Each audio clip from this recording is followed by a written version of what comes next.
ঝাড়গ্রামে চাষের জমিতে চাষ করার সময় উদ্ধার হলো স্বাধীনতার পূর্ববর্তী ইংরেজদের তৈরি বোমা। আতঙ্কিত এলাকার মানুষজন।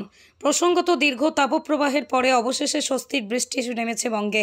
খাতায় কলমে বর্ষাকাল শুরু হয়ে গেলেও বৃষ্টির দেখা সেইভাবে মিলছিল না। অবশেষে শনিবার থেকে বৃষ্টি হওয়ার পরে চাষের কাজ শুরু করেছেন চাষিরা।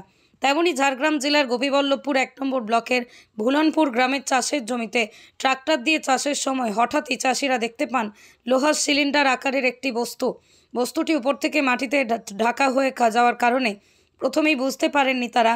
তারপরে সেই বস্তুটিকে দেখার পর কোদাল দিয়ে আঘাত করলে বোঝা যায় এটি একটি লোহার তৈরি। দীর্ঘদিন মাটির নিচেই থাকার ফলে মরিচা পড়েছে তার উপর। ট্রাক্টরের ড্রাইভার সহ চাষি প্রথমে তন্বিত হয়ে পড়ে বস্তুটিকে দেখার পর। পরবর্তীতেই তারা অনুমান করে দীর্ঘ ২০ বছর আগে এই ধরনের একটি লোহার বোমা পাওয়া গিয়েছিল তৎসংলগ্ন এলাকায়। বোমাটিকে এই সময় রাজ্য পুলিশ প্রশাসন ও কেন্দ্রীয় পুলিশ প্রশাসনের সহযোগিতায় বোম স্কোয়াডকে সঙ্গে নিষ্ক্রিয় করা হয়েছিল। এলাকার বাসিন্দা শ্যামাপ্রসাদ মণ্ডল এবং বিশ্বজিৎ রাউত জানান, এর অনেক পুরাতন গল্প রয়েছে। ১৯৪২ থেকে ৪৭ সালের সময় ইংরেজরা ব্যবহার করত। আগেও অনেকবার এই ধরনের বোমা এখানে পাওয়া গিয়েছে। আমরা লোকাল পুলিশ প্রশাসনকে অনুরোধ করব যাতে এই বোমাটি এখান থেকে নিয়ে যাওয়া হয়, না হলে এখানকার মানুষজন আতঙ্কিত বোধ করছেন। অনেক চাষি এবার জমি ছেড়ে ভয়ে পালিয়ে গেছে। অতি দ্রুত প্রশাসন বিষয়টির উপর নজর দিলে এলাকায় আতঙ্কের পরিবেশ সৃষ্টি হবে না বলেই জানান তারা। চাষির চাষ করতে এসেছিল, জমি নিয়ে যে লাঙ্গল ফাঙ্গল করতে ট্রাক্টর দিয়ে এই রোটারের কাজ করতে এসে মোটামুটি হঠাৎ করে একটা লোহার কিছু জিনিস বেরায়। তারপরে এইখানে অনেক দিন আগে বেরিয়েছিল, আজ ২০ বছর আগে। তো সেইখান থেকে একটা অনুমান সবাই দেখেছে, জানে যে এটা একটা বোম বলে জানে।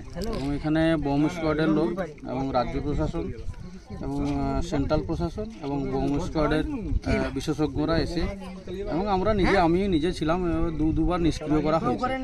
তবে এটা আমরা জানি এই বোম এর গল্পও আছে। এটা ১৯০০ ভারত স্বাধীনের আগে ৪২ কিংবা ৪৭-এর বোম, এরা ইংরেজিদের বোম বলে আমরা জানি। অতএব এই বোম নিষ্ক্রিয় করা হয়েছে। এর মোটামুটি এটা যাতে এখানকার মানুষজন আতঙ্কিত রয়েছে, এখান থেকে নিয়ে এখানকার প্রশাসনের কাছে আবেদন যাতে মোটামুটি দ্রুত নিষ্ক্রিয় করা হয় বা এখান থেকে এটা নিয়ে যাওয়া যায় আর কি। এখানকার মানুষজন আতঙ্কিত রয়েছে। আপনার নাম?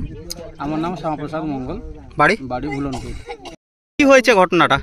এখানে আজকে এই জমিনে মাটি লেবেল করতে চাষ করতে এসে দুপুর ১টা নাগাদ ওরা একটা চাষি পেয়েছে। তারপরে সবাই আতঙ্ক হয়ে পালিয়ে গেছিল।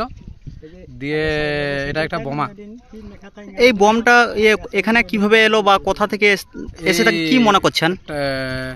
বাবা ঠাকুরদারা বলে শুনেছি ব্রিটিশ যুদ্ধের সময় এখানে প্লেন থেকে ছেড়েছিল ১০-১৫ বছর আগে। কতগুলো নিষ্ক্রিয় করেছিল, কিন্তু এগুলো খুঁজে পাইনি। আবার আজকে হঠাৎ বেরিয়েছে। কটা বোম উদ্ধার হয়েছে? আজকে একটা বেরিয়েছে। প্রশাসনকে জানিয়েছেন? হ্যাঁ, প্রশাসনকে জানানো হয়েছে। কি চাইছেন এখন আপনারা? এখন এই যে চাষিরা কেউ জমিনে আসতে পারছেনি, যাতে এটাকে নিষ্ক্রিয় করে। এর আগে কতগুলো উদ্ধার হয়েছে? এর আগে প্রায় ৪-৬টা। আপনার নাম? আমার বিশ্বজিৎ রাও।